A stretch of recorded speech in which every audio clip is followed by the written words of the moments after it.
Hello everyone. So let us see how to prepare flexible budget in budgeting chapter. इस video में I'll be explaining you how to find out the values of you can say various expenses at different level of capacity. अगर आपने theoretical concept flexible budget का आपको पता है तो flexible budget basically हमें help करता है to find out the values at different level of capacity. Different level of capacity मतलब अब फॉर एग्जांपल कोई फर्म जो है पहले 60% कैपेसिटी पे काम कर रही है, फ्यूचर में हो सकता है वो अपनी प्रोडक्शन या कैपेसिटी को इंक्रीज करना चाहती है, तो जो फर्म है वो अपने डिफरेंट लेवल ऑफ कैपेसिटी पर वैल्यूज फाइंड करती है। आपको बेसिकली इसका अगर थियोरेटिकल कॉन्सेप्ट समझना है तो मैंने अपने चैनल पर प्लेलिस्ट बनाई हुई है मैनेजमेंट अकाउंटिंग की। वहां पर मैंने इसका theory as well as practical question जो आप एग्जाम्स में मेन एग्जाम्स में कैसे सॉल्व करते हैं वो आप चेक कर सकते हैं। उसके बाद आपको ये टॉपिक कंपैरेटिवली और सिंपल लगेगा। बट अगर आप सिंपल एक्सेल ही सीखना चाहते हैं पहले तो इसमें भी बहुत ज़्यादा आपको डिफिकल्टी नहीं आएगी। ठीक है, तो बेसिकली फ्लेक्सिबल बजट में will find out the different values, और इसका जो थियोरेटिकल कॉन्सेप्ट का जो लिंक है मैं आपको नीचे डिस्क्रिप्शन में दे दूंगा, वहां से भी आप चेक कर सकते हैं। तो चलिए, ये बेसिक क्वेश्चन है। आप इसके मैं आपको देखेंगे अगर प्लेलिस्ट में मैंने फ्लेक्सिबल बजट पर दो वीडियोस बनाई हुई हैं। ये थोड़ी सिंपल कैलकुलेशन है just to make you understand the concept, और इसी के बाद नेक्स्ट वीडियो आपको मिलेगी जहां पर हम थोड़ा सा टेक्निकल क्वेश्चन डिस्कस करेंगे। तो देखिए क्वेश्चन यहाँ लिखा हुआ है, prepare flexible budget at 50%, 70%, 85%, 90% and 100% capacity. अब ये जो हमारे को एक्सपेंसेस गिवन है ये 60% के गिवन है, और यहाँ देखिए 60% नहीं बोल रहा, सिर्फ हमें क्या बोलना है कि ये फ्लेक्सिबल बजट हमें इतनी सारी परसेंटेज पे बनाना है। लेकिन जब थ्योरी पेपर में क्वेश्चन आता है ना, जैसे आप मैनुअली सॉल्व करते हो, तो वहां पर 1 या 2% पूछते हैं। ये एक्सेल है तो इसलिए इन्होंने यहाँ पर जो कैपेसिटी लेवल है थोड़े ज्यादा ले लिए। अब यहाँ देखिए 60% कैपेसिटी पर इसने तीन पार्ट्स में ओवरहेड्स को डिवाइड किया, एक्सपेंसेस को। पहला है वेरिएबल ओवरहेड जिसमें इनडायरेक्ट मटेरियल और लेबर है 6000 एंड 18000। फिर सेकंड है semi variable overheads. Semi variable overheads आपको पता है जो कुछ टाइम तक फिक्स रहते हैं और उसके बाद वेरिएबल बन जाते हैं, तो इनके अंदर फिक्स और वेरिएबल दोनों कॉन्सेप्ट होते हैं। तो इसमें इलेक्ट्रिसिटी आ गया, यहाँ लिखा हुआ है 40% फिक्स, फिर है रिपेयर 80% फिक्स, तो ये गिवन है। फिर फिक्स्ड ओवरहेड्स जो चेंज नहीं होते विद रिस्पेक्ट टू कैपेसिटी, अगर आप किसी भी कैपेसिटी लेवल पर जाइए ये एक्सपेंसेस क्या रहेंगे से, और उसमें ये तीन खर्चे हैं और ये टोटल इसका हमें गिवन है। तो देखिए, टू सेव द टाइम आपको क्वेश्चन भी ऐसे ही गिवन होगा, तो मैंने यहाँ फॉर्मेट बनाया हुआ है। फ्लेक्सिबल बजट ऊपर हेडिंग देंगे, ठीक है, और 60% सबसे पहले मैंने क्यों लिखा क्योंकि इसकी वैल्यूज हमें गिवन है ये रही, और हमें किस किस की निकालनी थी 50, 70, 85, तो ये सारे मैंने यहाँ लिख दिए। आपको भी सेम करना है। अब यहाँ ये जो पर्टिकुलर्स हैं, यहाँ पर सबसे पहले है वेरिएबल ओवरहेड्स। वेरिएबल ओवरहेड्स में आपने देखा दो पार्ट्स हैं हमारे, indirect material and indirect labour. तो अब थोड़ा सा आप ध्यान से समझिएगा। तो देखिए, वेरिएबल ओवरहेड में इनडायरेक्ट लेबर, तो पहला जब हम यहाँ पर क्या करेंगे, हम इस तरीके से इक्वल टू डाल के इसकी रेफरेंसिंग देंगे। इनडायरेक्ट मटेरियल हमें मिल गया, similarly will go for indirect labour. तो ये दोनों हमारे वेरिएबल ओवरहेड्स से। तो वेरिएबल ओवरहेड्स क्या होते हैं, वो है ओवरहेड्स जो बेसिकली हर कैपेसिटी में चेंज होते हैं with respect to level of capacity या प्रोडक्शन। तो अब देखिए, ये जो खर्चे गिवन है ये 60% के हिसाब से गिवन है, मुझे 50% का निकालना है, 70% का निकालना है, 85% का निकालना है, तो इस तरीके से हमें करना पड़ेगा। तो मैं अब बार बार तो फॉर्मूला नहीं लगाऊंगा, तो what will do is will press equal to. अब यहाँ देखिए, जनरली आपने, चलिए पहले इक्वल टू से पहले मैं आपको चीज बताता हूँ। आपने जूनियर क्लासेस में पहले पढ़ा था एक यूनिटरी मेथड होता है। यूनिटरी मेथड क्या कहता है कि भाई मैं कहता हूँ कि 6 चॉकलेट्स मैं 60 रुपीज की लेकर आया फॉर एग्जाम्पल, तो 5 चॉकलेट्स कितने की लाऊंगा। तो आपको याद है यूनिटरी मेथड में आप क्या करते थे, तो आप क्या करते थे, ऐसे 60 डिवाइड बाय 6 इंटू 5, यही तो यूनिटरी मेथड कहता था। क्योंकि 60 को 6 से डिवाइड किया तो 1 चॉकलेट का आ जाएगा, और कितने चॉकलेट्स का प्राइस निकालना है 5, तो इंटू 5। तो ये एक एग्जाम्पल है, तो यही चीज हम यहाँ यूज करेंगे। अब यहाँ पर आप चेक कीजिए, 6000 कितनी कैपेसिटी का है, 60%, मुझे किसका निकालना है 50% का। तो देखिए इसमें थोड़ा सा आप चेक कीजिएगा, विल पुट अ ब्रैकेट, सबसे पहले हम ये वाली वैल्यू सिलेक्ट करेंगे, जैसे आपने बोला 60 था तो यहाँ 6000 आ गया, and will press F4। F4 क्यों? क्योंकि F4 से आपको ये पता लगेगा कि F4 बेसिकली मीन्स ये वैल्यू मैंने फिक्स कर दी, कल को मैं इसको स्क्रॉल करूंगा या कुछ करूंगा तो ये वैल्यू चेंज नहीं होगी। डिवाइडेड बाय 60, तो जो हमने यहाँ फिक्स किया था, अगेन विल प्रेस F4। ठीक है, सॉरी, विल प्रेस F4। अब देखिए इसमें एक और पॉइंट मैं आपको बताना चाहूंगा कि जब आप पेपर में सिस्टम्स में काम करते हैं तो वहाँ F4 से डॉलर साइन आ जाता है। ये डॉलर साइन क्या कहता है, ये जो आपने रेफरेंसिंग दी है ये फिक्स हो गई। ठीक है, लेकिन जब आप लैपटॉप पे कर रहे होंगे घर पे, तो आपको फंक्शन के साथ F4 प्लेस करना पड़ेगा। हो सकता है सिर्फ F4 से आपका ये जो सेल है ये फिक्स नहीं हो रहा हो, तो आप ये याद रखिएगा, फंक्शन आप देखना FN के नाम से की होगी, उसको प्रेस करो और F4 को प्रेस करो तब ये बनेगा। ब्रैकेट क्लोज इनटू, मुझे ये किसका आया 6000 डिवाइड बाय 60, जैसे हमने यहाँ किया 60 डिवाइड बाय 6। अब मुझे किसका निकालना है 50% का, तो अब मैं इंटू 50 कर दूंगा।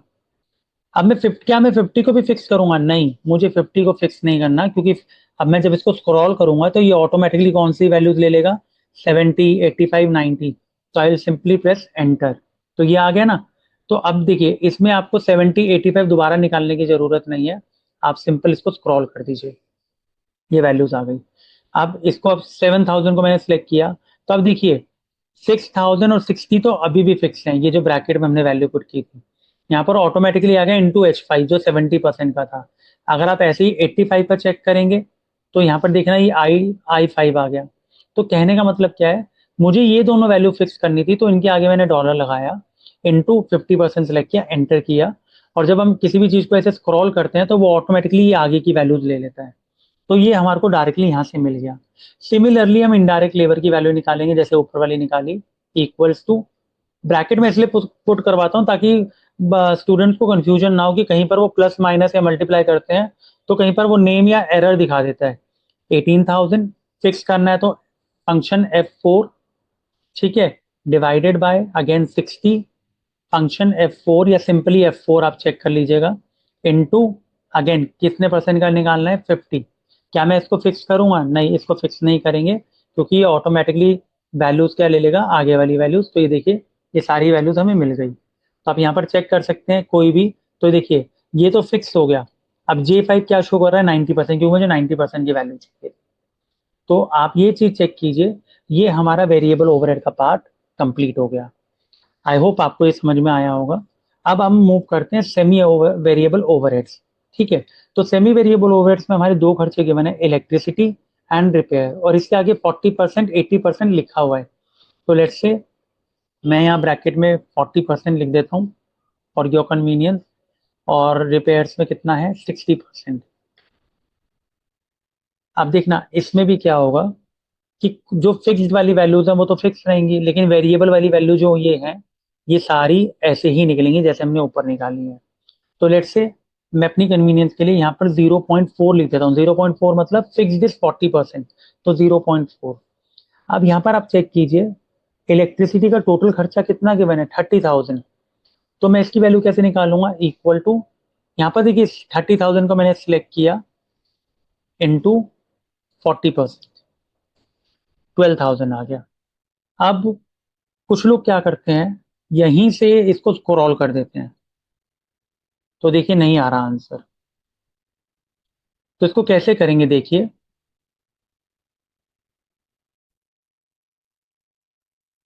क्योंकि जब हम इसको ऐसे स्क्रॉल कर रहे हैं ना तो ये ऑटोमेटिकली आगे की वैल्यू लेगा, आगे कुछ है नहीं। तो इस केस में क्या करते हैं, जब ये फिक्स करना होगा ना, इक्वल्स टू इस वैल्यू को आप सिलेक्ट कर लो 12,000। अब अगर आप इसको स्क्रॉल करोगे तो क्या ये स्क्रॉल होगा? यस, हो रहा है। क्यों? क्योंकि इस वाली वैल्यू में हमने फॉर्मूला लगाया था इक्वल टू डाल के। अब इक्वल टू डाल के जब मैंने फॉर्मूला लगाया, तो जब हम इसको स्क्रॉल करते हैं तो ये आगे वाले सेल लेना शुरू कर देता है, जबकि यहाँ पर कुछ है ही नहीं।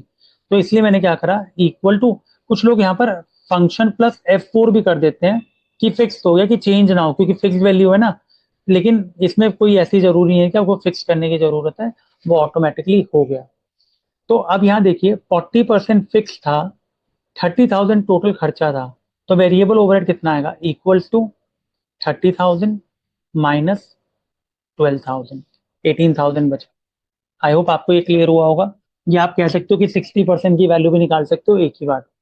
अब देखिए ये वेरिएबल नेचर का खर्चा आ गया, तो जैसे हमने वेरिएबल ऊपर निकाले थे यहाँ पे भी ऐसे निकालेंगे, इक्वल्स टू ब्रैकेट 18,000 और हम इस वैल्यू को क्या कर देंगे, फिक्स, ठीक है, divide by 60% and will again fix bracket, what we'll do is we'll press into and sorry and 50% enter. तो देखिए ऑटोमेटिकली वैल्यू आ गई जैसे हमने यहाँ किया था। फिक्स हमने क्या किया, 6 ये वाला 18,000 एंड 60%, बाकी सब ऐसे ही। एंड हम क्या करेंगे, इसको विल स्क्रॉल। तो देखिए सारी वैल्यूज आपको ऑटोमेटिकली मिल रही हैं। तो अब इसी तरीके से हम रिपेयर का निकाल लेंगे। रिपेयर में कितना परसेंट फिक्स्ड है, सॉरी ये 80% है, मैंने 60% लिख दिया इसको, इट इज 80%, ठीक है। सो 80% है फिक्स, तो what will do is will write here 0.8, again 0 point equal to किसका, 3,000, अगेन आप 3,000 आपने निकाला इनटू 0.8, तो ये वाली वैल्यू आ गई फिक्स की। तो अब अगेन आप क्या कर सकते हो, equals to this cell and F4 fix कर दिया। तो ये हमारा कितना आएगा, हम इसको स्क्रॉल कर लेंगे और वेरिएबल निकालने के लिए अगेन इक्वल्स टू 3,000 माइनस 2,400, और वेरिएबल का पार्ट हम वैसे करेंगे जैसे ऊपर वाला कर रहा था, इक्वल्स टू ब्रैकेट 600 F4 या function F4 divided by 60% F4 to fix into how much, into 50%। तो ये वाली वैल्यूज आ गई, इसको स्क्रॉल कीजिए, आपको ये वाली वैल्यू मिल रही है। तो आप देख रहे हो आपको सेमी वेरिएबल ओवरहेड्स और वेरिएबल ओवरहेड्स की वैल्यू निकालनी सिखा दी, कंपैरेटिवली काफी सिंपल है। अब आ गए फिक्स्ड ओवरहेड्स के खर्चे। Fixed overheads is quite simple. तो देखिए फिक्स्ड ओवरहेड्स में इक्वल टू ये वाली वैल्यू, अब मैं इसको स्क्रॉल करूं, देखो नहीं आ रहा, क्यों, क्योंकि जब आपने ऐसे इसको रेफरेंस दिया तो अब स्क्रॉल करते हो तो ये आगे वाली वैल्यू देखो, यहाँ बीच में कुछ नहीं है तो जीरो आ रहा है।